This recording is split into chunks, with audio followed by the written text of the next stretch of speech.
The last few lectures have been discussing things that could go wrong in markets for goods. Problems of competition, antitrust, anti-competitive practices, pollution, technology, and public goods.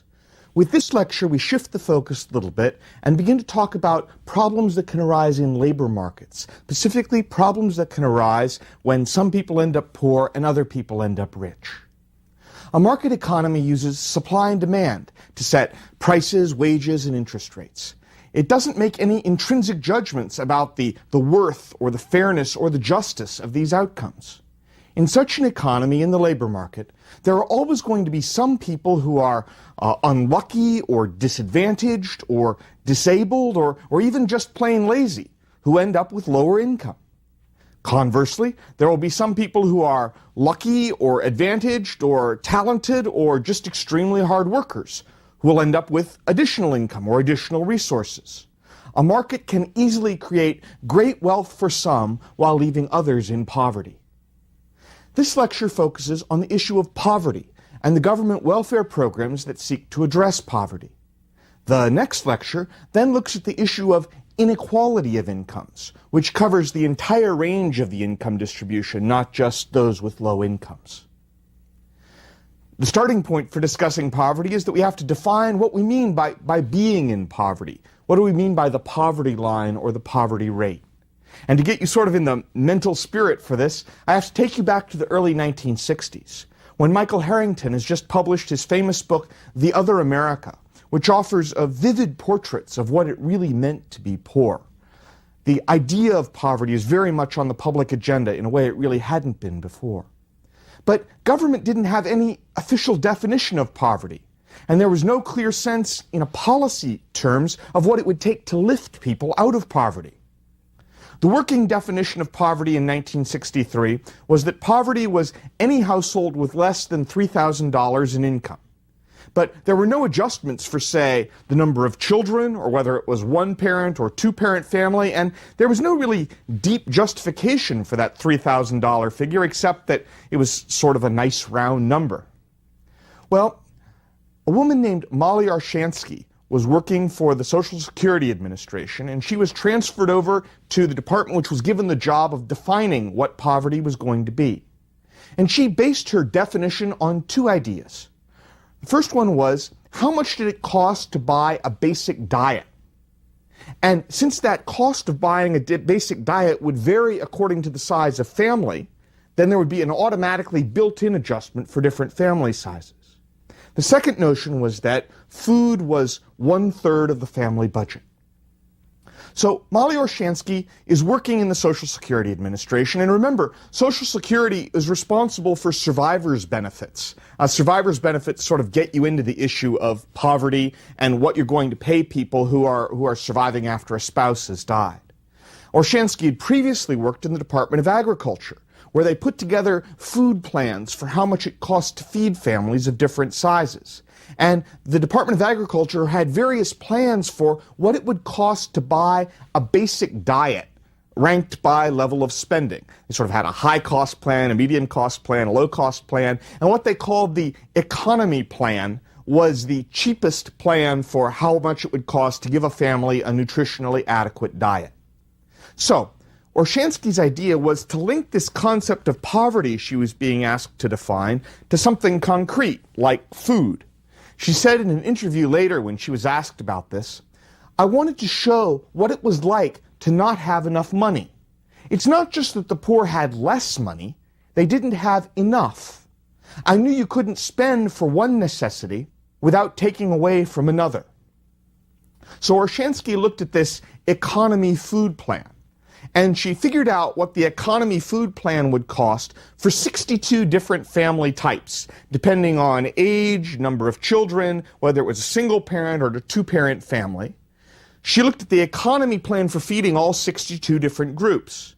And she also looked back at a 1955 study, which said that the average family spends about 1/3 of its income on food. She also did a separate set of calculations for farm families to take into account that they could produce a certain amount of their own food. So, she went to the Census Bureau with these numbers. She had what it would cost to buy an adequate diet for these 62 different groups, and then multiplying that by 3, since 1/3 of what you were spending out of your income was food, she said, that'll be my poverty line. And she went to the Census Bureau and said, okay, here's my income numbers. How many people are below the poverty line?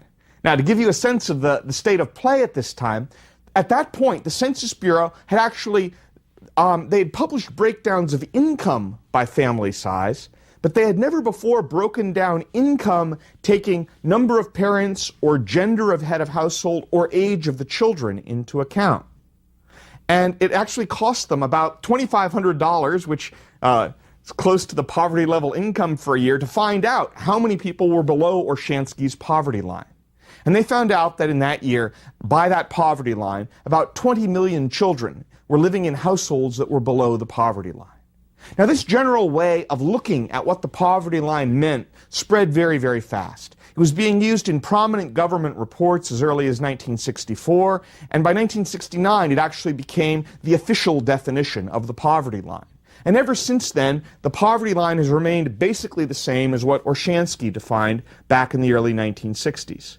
Now, there have been some minor changes. The separate poverty lines for farm households and for female-headed households were abolished in 1981, and Olshansky's original poverty line went up to 7 children. It's now been expanded up to 9 children. Olshansky liked to emphasize when she talked about the poverty line that the actual amounts in the poverty line were really not a heck of a lot of money. And she would do sort of simple long division to show that. Let me give you a modern example. In 2003, the poverty line for a family of 4 with 2 parents and 2 kids is $18,660. Now, let's say that they spend 1/3 of that on food, Olshansky's assumption. So that's $6,220 a year for food. With 365 days in a year, that's about $17 per day.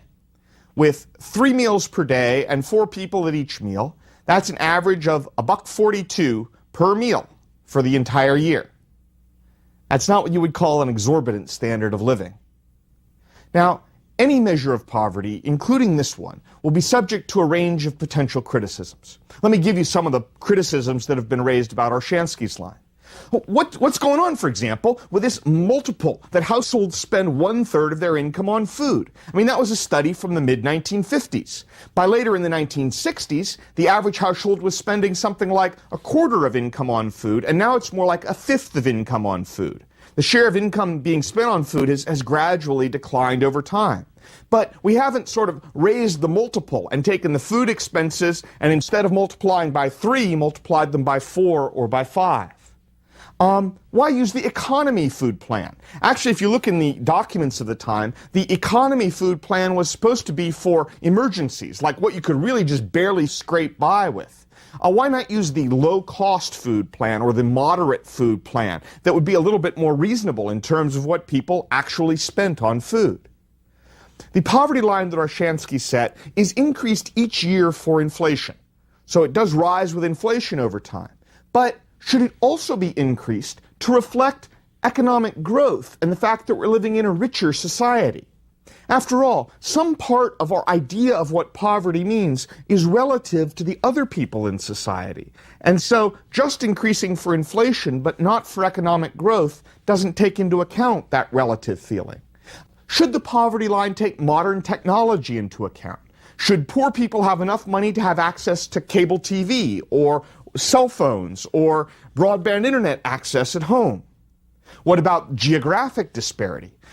Shouldn't the poverty level be a higher number in a high-income state like California or New York and a lower number in a lower-income state like Arkansas or South Dakota? The poverty line is measured on before-tax income. Should it take other factors into account? For example, if you get government benefits like Medicaid or food stamps, should those be added to your income when you're thinking about whether you're poor or not? What about help provided through the tax code, through tax credits, like this earned income tax credit we'll talk about later on in this lecture? That's not included because it's after-tax benefits, not before tax. Should a working poor family that doesn't have health insurance be viewed as having less income than a working poor family that does have health insurance, even if their income at the end of the year looks just the same? There was a National Academy of Sciences panels in the mid-1990s which looked at how poverty is defined. And their suggestion was that rather than basing it just on food, you should set the poverty line by looking at what the average household spends on a combination of food, clothing, and shelter, and then taking some percentage of that. So you would still link the idea of poverty to what it costs to buy basic necessities, but you would link it sort of in a relative way. That is, what the average person was buying would pull up what the poverty line was. Now, there's a lot of interesting philosophical things to think about what alternate poverty lines might make sense. And in fact, the Census Bureau publishes what the poverty rate would be if you use different kinds of definitions. But, you know, it's really useful to have a single poverty line over time, not to be changing the definition every year. Because if you change the definition every year, you don't know whether the poverty rate changed because of the definitional change or because of actual poverty changing.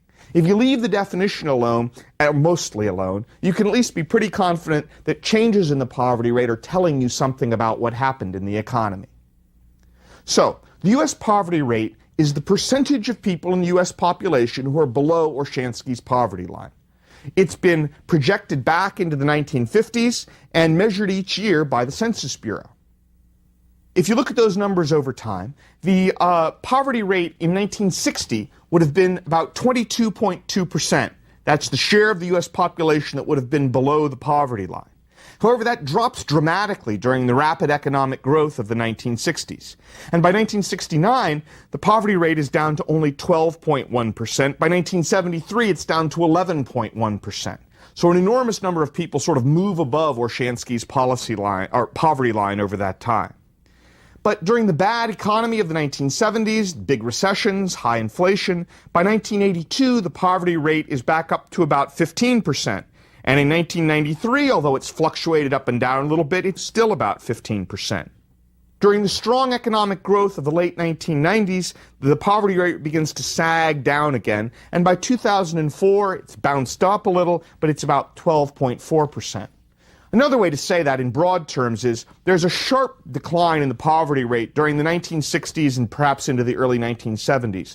But since then, the poverty rate really has not changed a heck of a lot. It's sort of been in that range of 15% in bad years with recessions, maybe 12% in good years when the economy's been growing for a while. However, the composition of who is poor has shifted over recent decades. It used to be that if you looked at who are the poor people, back in about 1960 or 1970, you could say in some ways, if you had to describe the poor in a word, you would say it's the elderly, because the elderly were disproportionately poor. But today, with help from Social Security and with help from Medicare and other programs for the elderly, it's no longer true that the poverty rate for the elderly is higher than the poverty rate for the rest of the population. For a while now, it's been true that if you want the group which is disproportionately poor, it's single mother families with children. My immediate reaction to the existence of poverty in a country as rich as the United States is to support government programs to assist the poor. My second reaction is still to give assistance, but also to give some careful thought as to how that assistance is provided and what incentives are involved. And sometimes when I'm thinking about this problem of incentives, I go back to this old statement. Give a man a fish and he'll eat for a day, but teach him how to fish and he'll eat forever. I don't know who actually said that. Some websites say it's a Chinese proverb, but as far as I know, that might actually be from China or it might be from a fortune cookie. But I would argue that when you're thinking about poverty, that statement contains both a great truth and a great dilemma. Now here's the great truth. It's better if people can earn their living than if they just keep getting handouts. Better to teach them to fish than just give them fish. And here's the great dilemma, or what my old philosophy professors used to call a tension. There's a tension between giving people immediate assistance and helping them learn how to help themselves. What is the man supposed to eat while you're teaching him to fish? I mean, it's nice to teach him how to fish, but it's going to take him a while to learn. You're going to need to give him fish for a while he's learning. But if you're giving him fish all the time, why is he going to bother to learn to fish? why won't he just take the fish and not bother trying to learn? Every method of trying to help those with low incomes runs into this fundamental tension, and there's really no way out of it. If you don't help the poor in a wealthy society, it seems cruel and immoral. But if you do help the poor, you will reduce, at least to some extent, their incentive to support themselves.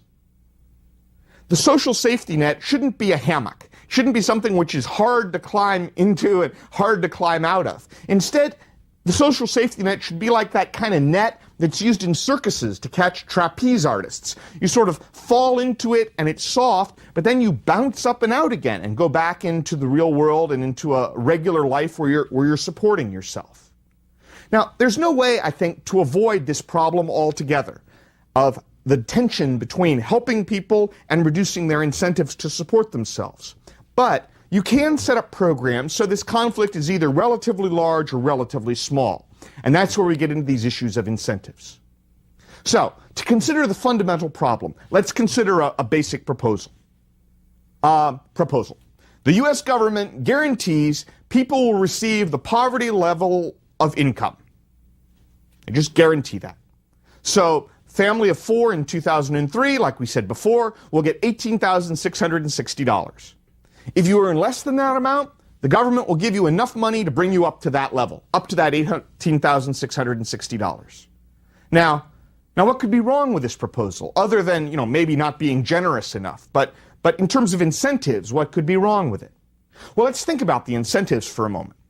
If the family works 0, total income is $18,660, all from the government. Now, imagine one parent gets a full-time job, but it's a low-wage job. They work 2,000 hours during the year. That would be 50 weeks of 40-hour weeks. They earn $6 an hour. So 2,000 hours, $6 an hour, they earn $12,000. And in reward, their reward for going out and earning those $12,000 is that total family income is, you got it, exactly the same. $18,660, because the government tops you up to the poverty line no matter how much you earn. Now, imagine the second parent gets a half-time job and earns an additional $6,000 a year. So now total family earnings are $18,000. And total family income is, you got it, $18,660. You're topped up to the poverty line if you're below it. If both parents worked full-time and they each earned $12,000 a year, then the total family income could be $24,000 a year, and they would be above the poverty line. But think about this for a moment. Now they're working a total of $4,000 a year, and their total gain in income is only about $5,400 over not working at all. Because not working at all, they would have gotten the $18,660. At an hourly rate, their gain from working is only about $1.30 an hour. And if they're both working full-time, they probably have extra expenses for childcare and transportation. They're going to owe taxes. It's not clear they're going to come out ahead at all.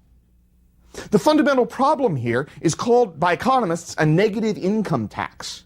And a negative income tax arises when the government reduces your welfare benefits as the recipient earns additional income. So let's think about how a negative income tax happens. A regular positive income tax, where you earn money and the government takes part of the money, that's the tax most people are familiar with. With a negative income tax, when you earn money, the government reduces your benefits. But both kinds of taxes affect the incentive to work. A positive income tax can discourage you from working by reducing how much your take-home pay is, and removing benefits as you work also reduces the gain you get from working. The example I just gave a moment ago is a negative income tax which is set at 100%. That is, every time that family earned $1, they lost $1 in government benefits. So the negative income tax was 100%. The offset was 100%. When the negative income tax gets very high, especially 100%, there's what economists call a poverty trap. For that family, there is no incentive to take a low-paying job. There is no incentive to sort of take that starting point on the employment ladder where maybe you could get promoted and get experience, because you literally get zero gain from working. Now, you might at this point say something like the following: well, Tim, this is really interesting in a hypothetical sort of way, but no moron would ever set up a welfare system that offered no reward at all for working. That would be stupid beyond belief. So, how about a realistic view of what's happening in these government welfare programs? And here's the bad news. Actually, that 100% negative income tax is a completely accurate description of how the main welfare program, called Aid to Families with Dependent Children, worked through the 1960s and 70s and into the 1980s in most states. That is, every time you earned $1, the government took away $1 in welfare benefits. In fact, it's even worse than that, because there are other welfare programs like food stamps and Medicaid. So when you worked or thought about earning $1 of income, you not only lost $1 of AFDC or welfare benefits, but you could also lose some food stamps and some eligibility for Medicaid. And you don't get to keep the whole dollar you earned anyway because of the positive taxes you owe on it. So if you think 100% negative income tax is crazy and a terrible poverty trap, well, the negative income tax of like 120% or 140% is even crazier. And if you understand that argument, you are giving a standard critique that economists gave of the U.S. system for helping those with low incomes, as it existed from at least the mid-1960s up into the early 1980s. Now, government has a range of policies available that seek to reduce the negative income tax and address this poverty trap problem. One choice, for example, is phase out the welfare payments more slowly. Reduce the rate at which the welfare payments are phased out as someone earns income. In 1996, there was a big Welfare Reform Act, and the old Aid to Families with Dependent Children was changed to a new program called TANF, Temporary Assistance to Needy Families. And under that program, although this varies state by state, it's now common that there's a 50% reduction in TANF benefits for each dollar earned. Now again, it differs some state by state. Some states even have rules that you can earn a certain amount without having your benefits reduced at all, or you don't have your benefits reduced if you marry someone who is working. So there's a lot of different state rules. But the point is the 100% negative income tax has pretty much gone away. It's still 50%, which is pretty high, but it's not 100%. Another option, the Earned Income Tax Credit, is a provision of the tax code that gives low-income families additional income when they earn money. And that helps to offset the withdrawal of other government benefits. Works like this, and this is sort of an example based on a family with 2 children in 2004. As you start off earning income, up to $10,510 is what it was, you get an extra 40% back in a tax credit.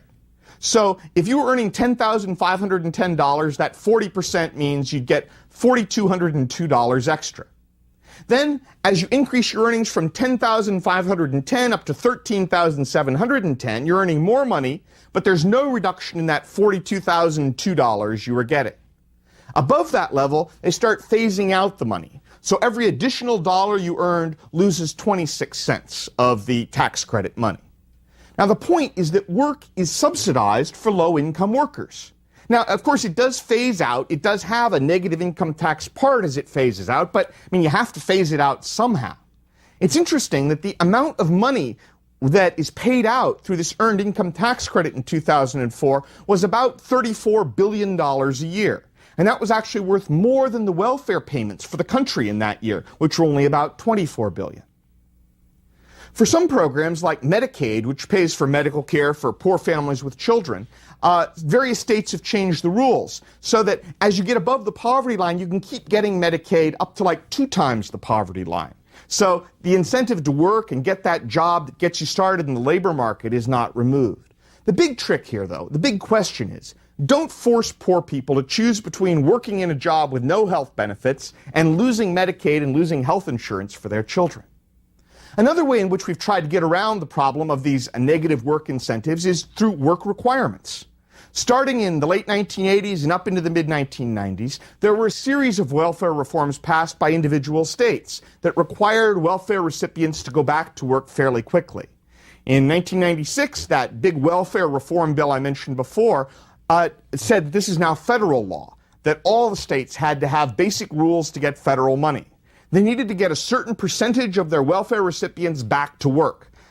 You had to be, I think it was 25% of welfare recipients had to be in a work-related activity in 1997, and then that was going to raise 5% a year until 50% of the recipients were in a work-related activity by 2002. Now, a work-related activity could be a job, either a public sector, a private sector job. It could be on-the-job training. States had a lot of ability to define what it meant to be in a job-related activity. And there was a 2-year cutoff. You had to get that work started after no more than 2 years of welfare benefits. You had a lifetime limit of 5 years. So there had been about 14 million recipients a month of the old AFDC welfare program back in 1994.